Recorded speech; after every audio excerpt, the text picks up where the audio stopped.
सभी साथियों को आज हम महाराष्ट्र, जो मराठाओं का साम्राज्य, हमारे वीर योद्धाओं का साम्राज्य, वहाँ पर आए हुए हैं। और वहाँ पर आए और किस पर्पज़ से आए थे कि हम यहाँ पर इनके चूने के काम के लिए मदद करने के लिए आए थे। और यहीं पर ऐसे एक शख्स से मुलाकात हुई जो मुझे भी जिज्ञासा है उनके जीवन के बारे में और जानने की, और मुझे भी नहीं पता था कि वो माँ प्रकृति के इतने प्रेमी हैं और इतना ज़्यादा वो माँ प्रकृति के लिए रुझान रखते हैं। तो आइए उन्हीं से जानते हैं कि उन्होंने माँ प्रकृति को संजोने के लिए, उसकी रक्षा के लिए या उसको बचाने के लिए क्या क्या कर रहे हैं वो। तो नमस्ते रुपेश जी। नमस्ते।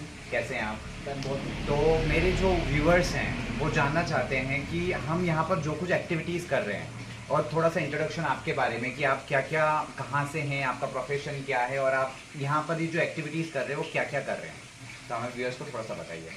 जी, मेरा नाम रूपेश टीलू है और मैं एक एक्टर हूँ, एक डायरेक्टर हूँ और मैं थिएटर करता हूँ, नाटक करता हूँ और साथ ही साथ मैं फिल्में भी करता हूँ। और हमें ये सवाल रंजीत जी एक्चुअली पूछना चाहिए हाँ। कि बाकी सब लोग माँ प्रकृति की सेवा क्यों नहीं करते। और हम एक ऐसे युग में रह रहे हैं जहाँ पे अगर कोई थोड़ा भी कुछ करे तो हमें लगता है अरे कितना कुछ कर रहे हो। पर ये कुछ करने की बात नहीं है, हमारा जीवन ही ऐसा होना चाहिए, ऐसा मुझे लगता है।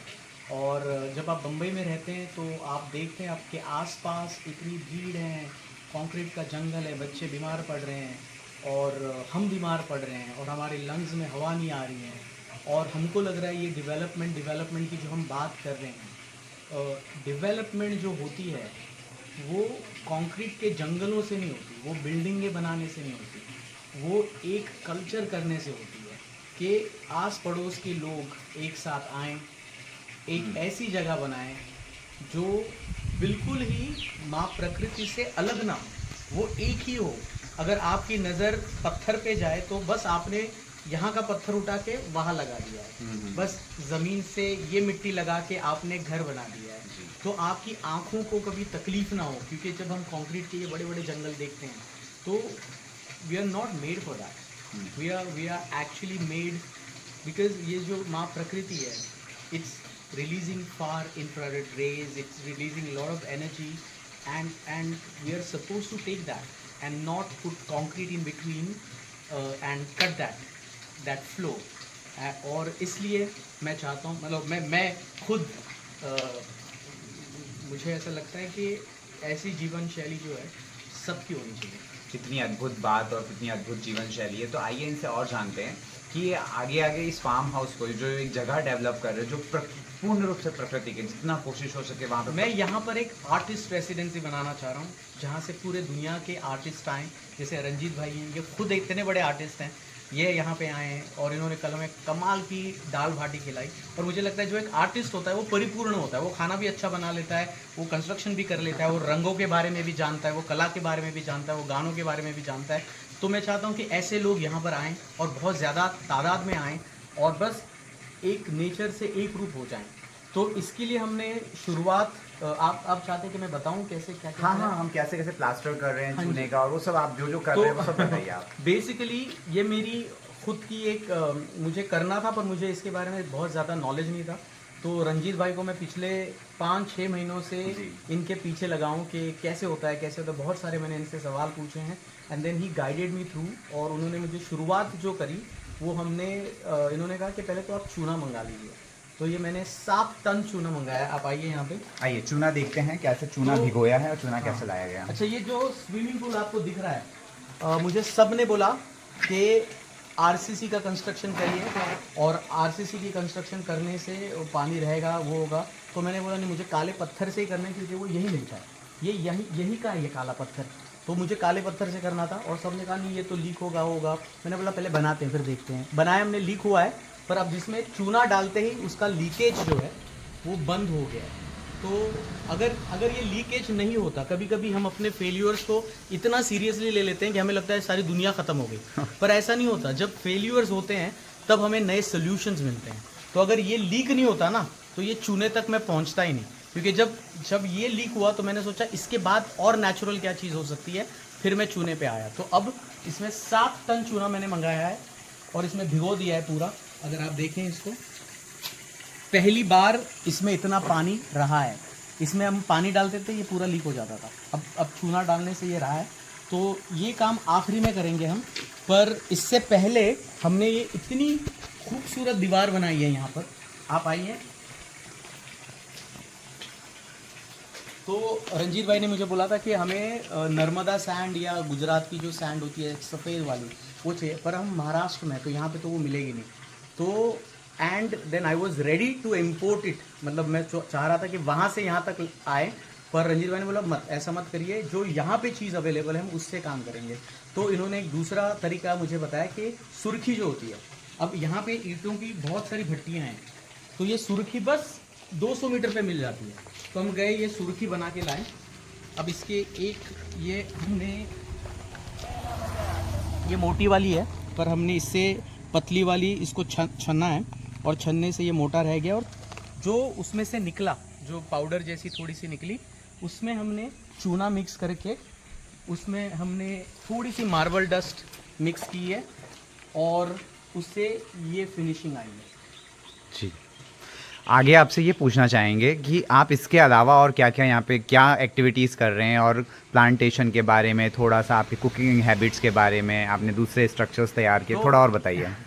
तो मैं यहाँ पे एक थिएटर बनाना चाहता हूँ, एक थिएटर जो पूरी तरह हमारे इंडियन शिल्पकला से इंस्पायर्ड हो, जिसमें बिल्कुल, मतलब मैं इसमें रिसर्च करके देखना चाहता हूँ कि हम कितने कहाँ तक जा सकते हैं, और एक इंडियन आर्किटेक्चर को ध्यान में रखते हुए हम एक बनाना चाहते हैं थिएटर जो उस साइड पे होगा। फिर मैं एक यहाँ पे एक घर बनाना चाह रहा हूँ जो पूरी तरह से जहाँ पे ना बिजली यूज़ करनी पड़े और पानी अंदर से आए, और पूरी तरह से इंडियन आर्किटेक्चर पे बेस्ड और पूरी तरह से 100% ऑर्गेनिक हो।